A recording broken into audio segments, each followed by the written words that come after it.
My coworker at work showed a picture of my wife sitting in a restaurant with her lover. My name is Derek, and this is the story of how I uncovered my wife Lily's betrayal, piece by piece, until it nearly broke me. We've been married for 7 years, and up until recently, I thought we had a solid marriage. I mean, we had our share of ups and downs, just like any couple, but nothing that ever made me doubt her. We were planning our future, talking about having kids, building a life together. She was my partner, my best friend, or at least I thought she was. It started one random afternoon. I was at work, buried in reports like always, when I got a message from a colleague. The message didn't seem out of the ordinary at first. We sent each other stuff all the time, funny memes, work gossip, whatever. But this time was different.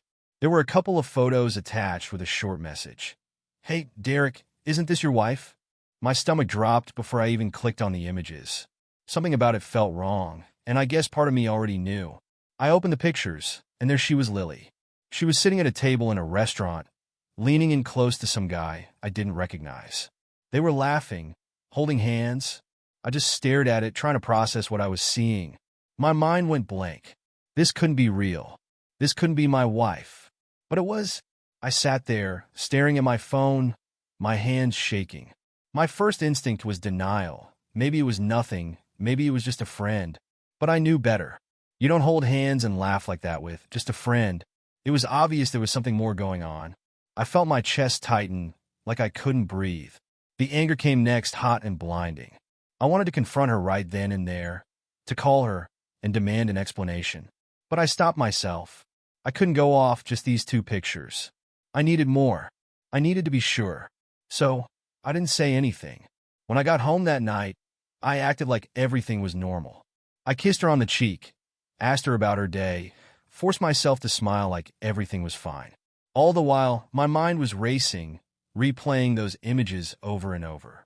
It took everything in me to keep my cool, but I knew I had to. If I was going to figure this out, I had to stay calm. I didn't know it then, but that was the moment I started down a path I could never come back from. A path where revenge was the only thing that made sense. That night, I lay awake next to Lily, staring at the ceiling, my mind running in circles. Every time I closed my eyes, I saw her in that picture, laughing with that guy, their hands intertwined. The woman I thought I knew so well suddenly felt like a stranger. I needed to know more, but I wasn't ready to confront her. Not yet. I had to be sure, to see just how deep her betrayal went. Around 2 a.m., when I was certain she was sound asleep, I slipped out of bed as quietly as I could. My heart was racing, and every creak of the floorboards sounded deafening in the silent house. Her phone was right there on the nightstand, charging like it always was. She trusted me enough to never put a password on it. It's funny how trust works. It's invisible until it's broken. I grabbed her phone and tiptoed to the living room, trying to keep my breathing steady. My hands were shaking as I unlocked the screen and scrolled through her messages. At first, everything seemed normal. Chats with friends, work colleagues, family. But then I saw his name, Jason. There was the proof I needed. Their messages weren't just casual. There were late-night texts, flirty exchanges, inside jokes, and plans to meet up. My blood boiled as I read through them, each message like a punch to the gut. They talked about dinners, hotel meetups, nights when she had told me she was working late. She had been lying to my face for months, maybe longer. And the worst part? She had made me believe everything was fine between us, that we were solid. I scrolled back as far as I could, piecing together their affair bit by bit. I read messages from weeks ago, months even, all the while feeling like my chest was going to explode. The betrayal was so deep, so complete. I wanted to wake her up right then, shove the phone in her face, and demand an explanation. But I didn't. That would have been too easy. She'd probably cry, apologize, say all the things cheaters say when they get caught. No, I needed something more than that. I needed her to feel the way I was feeling. After an hour of reading through their disgusting exchange, I put her phone back, slipped into bed, and pretended to sleep. My mind, though, it was already racing with ideas. I wasn't just going to confront her. I was going to ruin her. But I needed more evidence, something solid, something that would leave no room for doubt. And I knew exactly how I was going to get it. The next morning, I woke up with a plan. I couldn't just rely on the texts I found on Lily's phone. I needed something more, something undeniable, something that would hit her like a freight train when the time came. That's when I realized I couldn't do it all on my own. I needed help, professional help. I thought about it all day at work, staring blankly at my computer, pretending to focus on the endless reports and meetings. But my mind kept drifting back to the situation at home. I wasn't going to let her walk away from this unscathed. Divorce would be too easy. She'd split everything in half, probably keep playing the victim, maybe even end up with Jason once the dust settled. No, I needed her to feel the consequences of her actions in every corner of her life. That's when I remembered an old friend, Mark. He had gone through something similar a few years back. His wife had been cheating on him with a coworker. He had mentioned hiring a private investigator to get solid evidence, and I remembered how it had helped him in court. Mark and I hadn't talked in a while, but I knew he'd still have the detective's contacts. During lunch, I stepped outside and gave him a call. Mark picked up after a couple of rings, surprised to hear from me, but happy enough to chat. After some small talk, I told him why I was really calling. Man, I'm sorry, Derek. I've been where you are. It's the worst feeling in the world, he said, his voice sympathetic. Yeah, it is, I muttered, trying to keep my anger in check. Listen, you mentioned a PI when you went through this. Do you still have his info? I need to get the kind of evidence that'll leave no room for doubt. Mark didn't hesitate. Of course. I'll send you the guy's contact. He's the best. Discreet, thorough, and knows exactly how to handle this kind of thing. A few minutes later, I had the detective's details. His name was Rick, just a first name, which somehow made it feel even more professional. I dialed his number as soon as I got home from work, sitting in my car in the driveway. I couldn't risk Lily overhearing anything. Rick answered in a deep, calm voice. He didn't ask many questions. After explaining my situation and what I needed, he told me he could start right away. We'll get you the proof you need, Mr. Daniels. Photos, videos, timestamps. You'll have everything, Rick assured me. His voice was steady, professional, like he had done this 1,000 times. It was strangely comforting. Within a few days, Rick was tailing Lily. I had given him all the details he needed. Her work schedule, the nights she claimed she was working late, and any other suspicious patterns I had noticed. I didn't know what he'd find, but deep down, I already knew it wouldn't be good. I was just waiting for confirmation. At home, I kept up the act. I didn't let on that I knew anything. I still kissed her goodbye when she left for work, made dinner with her in the evenings, and smiled when she talked about her day. But it was all hollow now. Every time she touched me, it felt like a lie. I was counting down the days until Rick delivered the final nail in the coffin. It took about a week for Rick to gather everything he needed. It felt like an eternity. Every day that passed, I wondered what she was doing, what lies she was telling me while carrying on with this guy. I was like a ticking time bomb, just waiting for the explosion. I kept my cool around her, but inside I was a mess. Angry, disgusted, betrayed. I knew the moment was coming, the moment where the facade would shatter. Rick called me one evening, just as I was leaving the office. His voice was calm, as always, but I could tell he had something. Mr. Daniels, I've got everything. You want to see this? We arranged to meet the next day at a quiet diner out of town. I couldn't sit still that night. I went through the motions at home, talking to Lily like it was any other night, all while the weight of what was coming pressed down on me. She laughed at something on TV, completely unaware that her life was about to be flipped upside down. I stayed up late, thinking about what I'd say, how I'd confront her, what she'd look like when she realized I knew everything. The next day, I met Rick in a corner booth. He slid a folder across the table. It was thick, packed with everything I needed. I didn't even need to open it to know what was inside, but I did anyway. Photos of Lily and Jason, different restaurants, parking lots, even a hotel. There were time-stamped records of their meetups, details I would have never guessed. She had been more careful than I thought, but not careful enough to hide it from a professional. As I flipped through the evidence, Rick kept his eyes on me, speaking in that calm tone he always used. It's all there, Mr. Daniels. Every meeting, every lie. She's been with this man at least twice a week for the past few months. There's video footage as well. If you need it, I felt sick. It didn't matter that I already knew. It hit differently seeing it laid out like this, black and white, undeniable. I thanked Rick, paid him for his work, and walked out of the diner with the folder tucked under my arm like a weapon. Driving home, I could barely focus. My mind was already racing, thinking about how I was going to use this. I wasn't going to confront her yet, not until I made sure she couldn't escape the consequences. I needed to control the narrative, to expose her for who she really was, so she couldn't wiggle her way out of it. That night, I sat at the kitchen table, staring at the folder, waiting for her to come home. The lies had built up for so long, but soon enough, it was all going to collapse on her. She didn't know it yet, but her perfect little world was about to be shattered beyond repair. The folder sat heavy in my hands, like a ticking time bomb waiting to go off. I didn't need to flip through it again. Every detail, every photo, every timestamp was already burned into my brain. Now I just needed to pull the trigger. That night, after Lily went to bed, I sat in the dark living room with my laptop on the coffee table. I opened Twitter and created a new account. No name, no picture, just a blank slate. I wasn't going to out her directly. Not yet.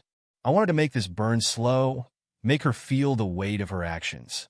I started crafting the post. I uploaded a couple of the photos Rick had given me. The ones of her and Jason at the restaurant, holding hands laughing. The kind of stuff that would be impossible to explain away as just friends. Then I wrote a simple question. Should I divorce my wife for cheating on me? Here's some proof. No names, no context, just enough to make people curious. I knew anyone who followed us or knew us would figure it out quickly. When I hit post, it felt like the beginning of something I couldn't stop. The tweet was out there now, floating in the world for anyone to see. At first, there was nothing, just silence. But within an hour, the retweet started. People began to comment, adding their own thoughts, their own judgments. Strangers weighed in, but what I was really waiting for was for the people in our circle to catch on. And they did. By morning, my phone was blowing up. Messages, calls. Everyone from friends to work colleagues wanted to know if it was true. Was Lily really cheating? Was it really her in the photos? The tweet had gone viral, gaining hundreds of comments and thousands of views overnight. I could barely keep up with the flood of notifications. Friends who knew us as the perfect couple started reaching out. I got messages like, Derek, man, I saw the post. Is everything okay? And dude, is that really Lily? Some were shocked, some sympathetic, others just hungry for the gossip. People love a good scandal. The ones who didn't know us directly but had been to our parties or seen us online started sharing it, spreading it like wildfire. It was like a match had been thrown into a dry forest. Even people at work were messaging me. I got a text from my boss asking if I needed time off to deal with things. Colleagues who'd always been friendly with Lily, who invited us to their house parties and barbecues, were now talking behind her back. And Lily? She had no idea. She was still at work, oblivious to the storm brewing online. But her phone was probably buzzing just as much as mine. There was no way this could stay hidden for long, not with how fast it was spreading. I knew it wouldn't be long before she came home. And when she did, there wouldn't be any more pretending. No more lies. This time, I'd be ready. The evidence was on the table, and there was no escape for her now. That evening, when she finally walked through the door, her face was pale, her phone clutched in her hand like it was glued there. She didn't even say hello. She just stared at me with wide eyes, her lips slightly parted, like she was about to say something but didn't know how to start. And that's when I stood up, looked her dead in the eyes, and said, I know everything. The moment the words left my mouth, I saw the color drain from Lily's face. Her hands trembled as she clutched her phone, eyes darting around the room like she was searching for a way out. But there was no escape. Not this time. You know what? She stammered, trying to play dumb. Her voice was shaky, but I could tell she already knew. She wasn't as clueless as she wanted to seem. The weight of the situation was pressing down on her, and there was no denying it anymore. I know everything. I repeated, more calmly this time. I pointed to the folder sitting on the table between us. All of it. I've got the photos, the messages, the hotel meetups, everything you've been hiding from me for months. You've been screwing around behind my back with Jason, and now the whole world knows. Lily's face twisted into shock. She didn't even look at the folder. Instead, her eyes snapped back to me, her phone buzzing constantly in her hand, as if the world was closing in on her. Derek, please, it's not what you think, she began, her voice desperate, on the verge of breaking. Not what I think, I snapped, slamming my fist on the table. You think I don't know what's been going on? You think this is just some misunderstanding?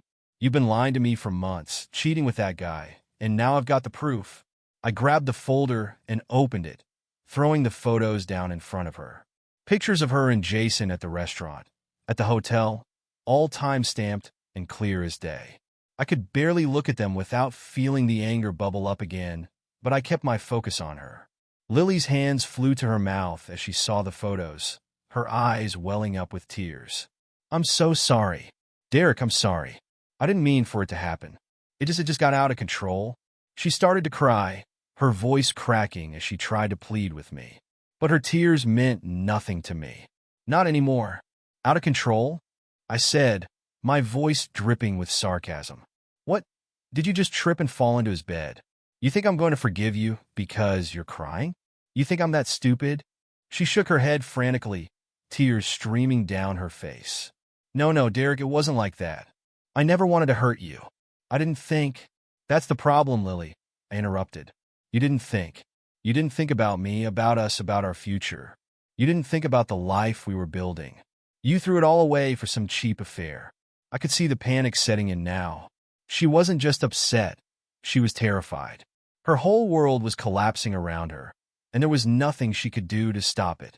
The phone in her hand kept buzzing, over and over, probably with messages from friends, family, maybe even Jason himself. Her reputation, her perfect image, it was all crumbling, and she knew it. People have seen the photos, I said, leaning in closer. Everyone knows what you did. Your friends, your colleagues, everyone who thought you were this perfect wife. They know the truth now. So go ahead, keep crying, keep trying to act like the victim. It won't change a damn thing. Lily was sobbing now, full-on shaking as she dropped her phone on the floor and crumpled into the chair. She looked broken, like the weight of what she'd done was finally sinking in. But it was too late. There was no going back. I don't want your apologies, I said coldly. I don't want your excuses. I just want you to know that you've lost everything. You'll never come back from this. Not with me. Not with anyone who knows what you did. She tried to say something, but I couldn't hear her over the sound of her own crying.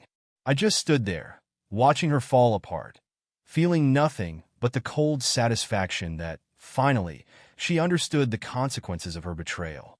And as I walked out of the room, leaving her to face the wreckage of her life, I knew this was only the beginning of the fallout. After I left her there, sobbing at the kitchen table, I walked outside to clear my head. The cool night air hit my face, but it didn't calm me like I hoped. The adrenaline was still surging through me, the anger still simmering under my skin. I confronted her, showed her everything, and watched her crumble. But the satisfaction I thought I'd feel, it wasn't as strong as I expected. There was a hollow emptiness underneath it all. I stood in the driveway, staring out at nothing, while my phone buzzed in my pocket. I knew who it was, people who had seen the post, people who knew Lily and me, people who couldn't resist getting involved in the drama. I checked my phone out of habit, and sure enough, it was flooded with notifications. Friends, acquaintances, even old co-workers who I hadn't talked to in years were suddenly interested in my life, in the spectacle of it all. Some were supportive, saying things like, "I'm so sorry, Derek. I can't believe she did this to you." Others were more nosy than helpful, asking for details, wanting to know more about the affair, as if my pain was just another story for them to gossip about. And of course, there were the ones who were shocked, who couldn't believe that perfect Lily, the sweet, loyal wife, had done something like this. It was almost comical to see how fast people turned on her once the truth was out. But I wasn't interested in playing into their drama. I ignored most of the messages, shutting my phone off and shoving it back into my pocket. This wasn't about them. This was about me, about taking back control of my life after months of being lied to. I wasn't going to let this be just another scandal people whispered about at parties. This was my life, and Lily had destroyed it. Now it was her turn to feel the consequences. I went back inside after what felt like hours, but was probably only 20 minutes. The house was silent. No more sobbing from the kitchen. I found Lily upstairs in our bedroom, sitting on the edge of the bed, staring down at her phone like it held the key to fixing everything. She looked up when I entered, her face tear-streaked and pale. She opened her mouth to say something, but no words came out. I walked over to the closet and grabbed a small suitcase. I didn't even look at her. I just started packing some clothes, throwing them in haphazardly. I couldn't stay here, not tonight. The walls of this house felt suffocating now, and I couldn't stand to be near her. Not after everything. "Derek, please," she finally whispered, her voice hoarse from crying. "Where are you going?" I didn't stop packing. "I'm staying at a friend's place. I can't be here right now." She stood up and took a shaky step toward me, her hand reaching out. "We need to talk." "We can." "We're done talking." I cut her off, zipping the suitcase shut with a force that made her flinch. "You made your choice, Lily. Now you're going to have to live with it."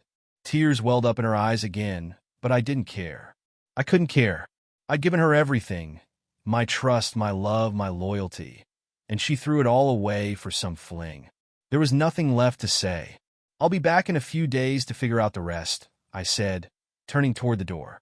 "You can stay here for now, but don't expect this to blow over. Everyone knows. Your friends, your family, your coworkers. They've all seen the photos. They know who you really are." Her breath hitched, and for a second, I almost thought she might collapse again. But she didn't. She just stood there, frozen, as I walked out of the room, suitcase in hand. As I headed down the stairs, I could hear her faint sobs echoing behind me, but I kept walking. I couldn't stay in that house anymore, surrounded by the ghosts of the life we used to have. The life that was nothing but a lie.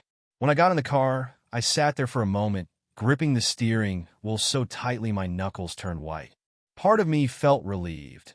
It was finally out in the open, the lies exposed, the truth dragging her down into the mess she'd created. But another part of me, it just felt empty, like I had won, but at the same time, lost everything. I started the car and pulled out of the driveway, leaving Lily behind to pick up the pieces of the wreckage she caused. But deep down, I knew she wouldn't be able to fix this. Not now. Not ever. I drove around aimlessly for a while, not really sure where I was going. The roads were empty, the night quiet, but my head was anything but.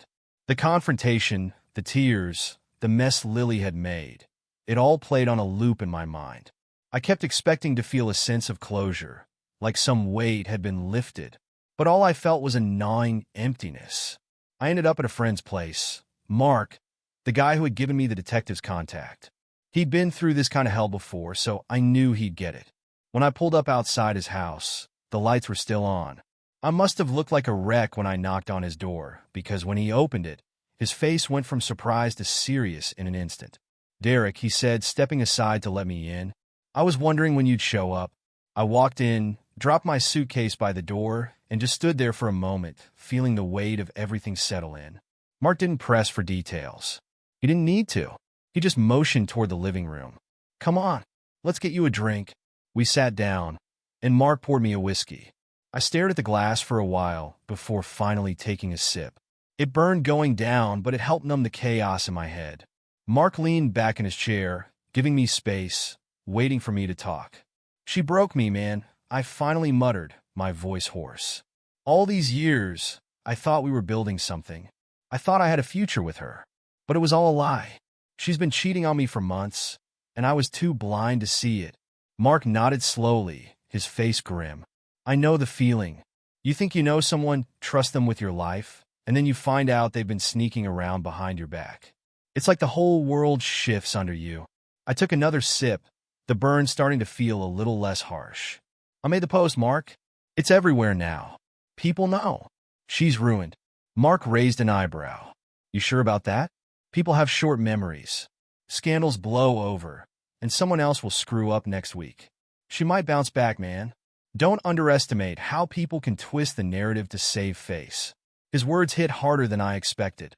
It was true. People love a good scandal, but they also love a redemption story. The idea of Lily somehow crawling her way out of this disaster, painting herself as a victim or worse, twisting the story to make me look like the villain.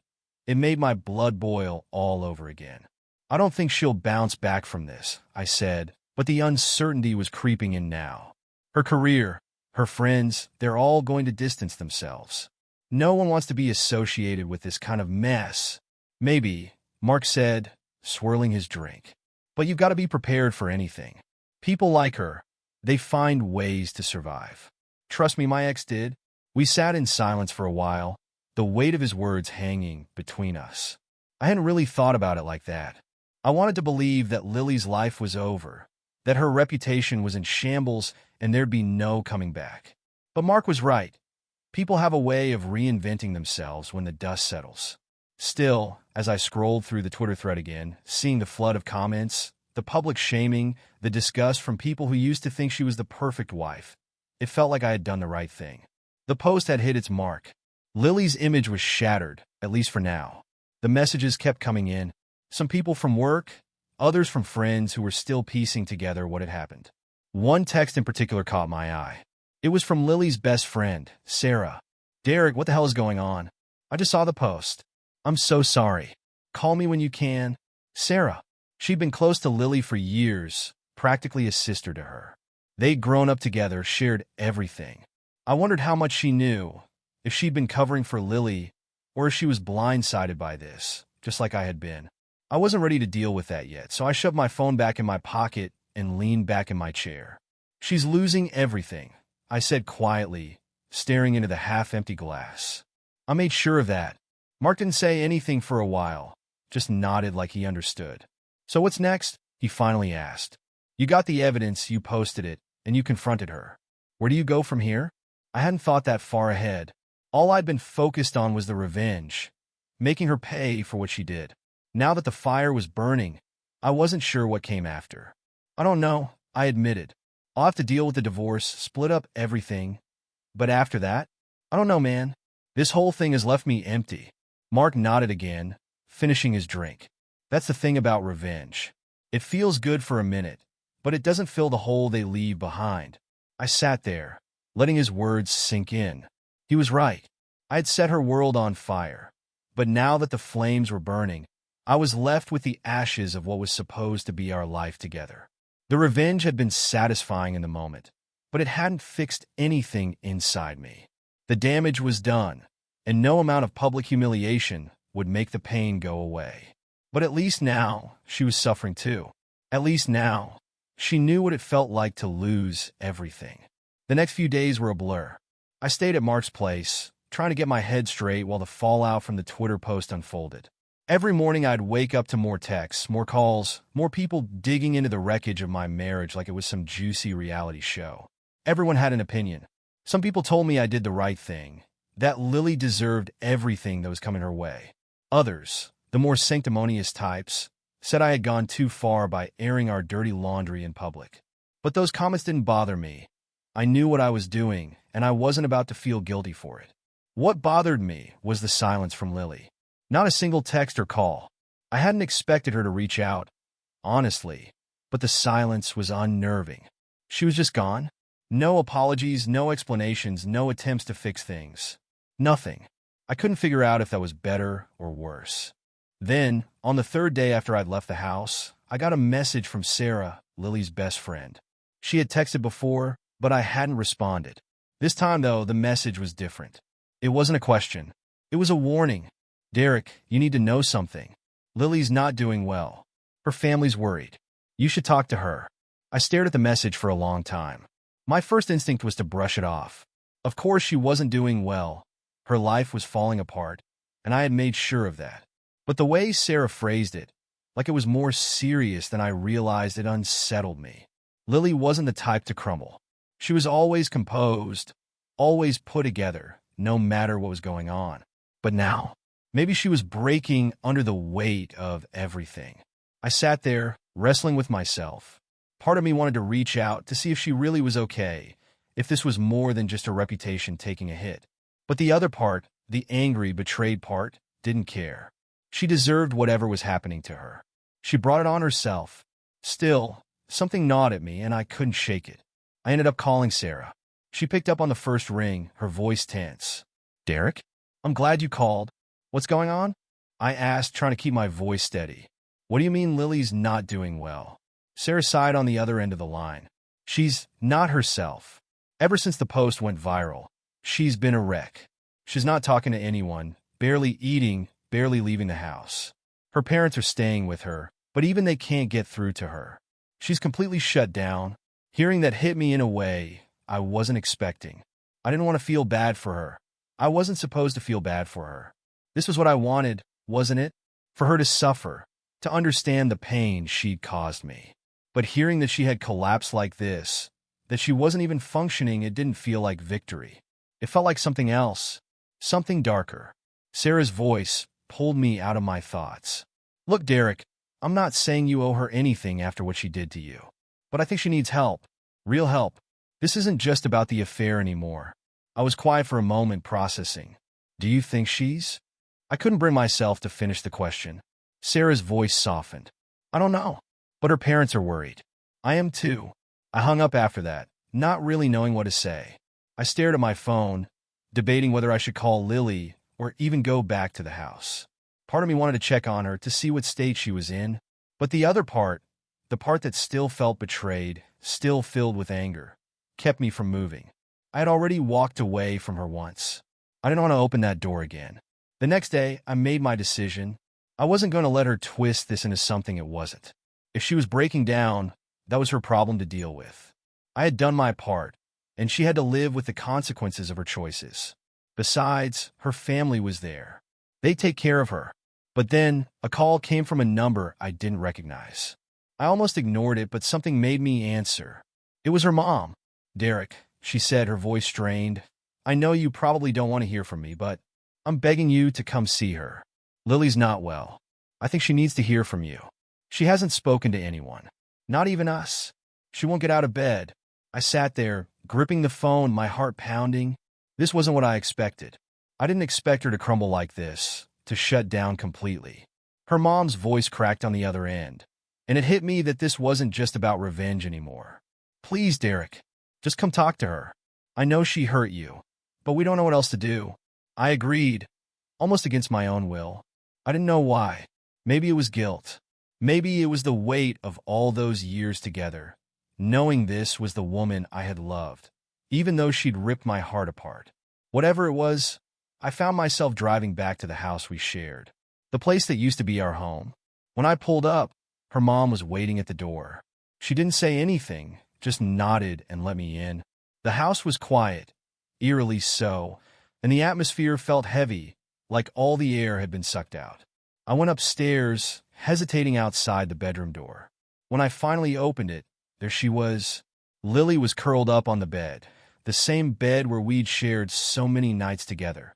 But she was a shell of the woman I once knew.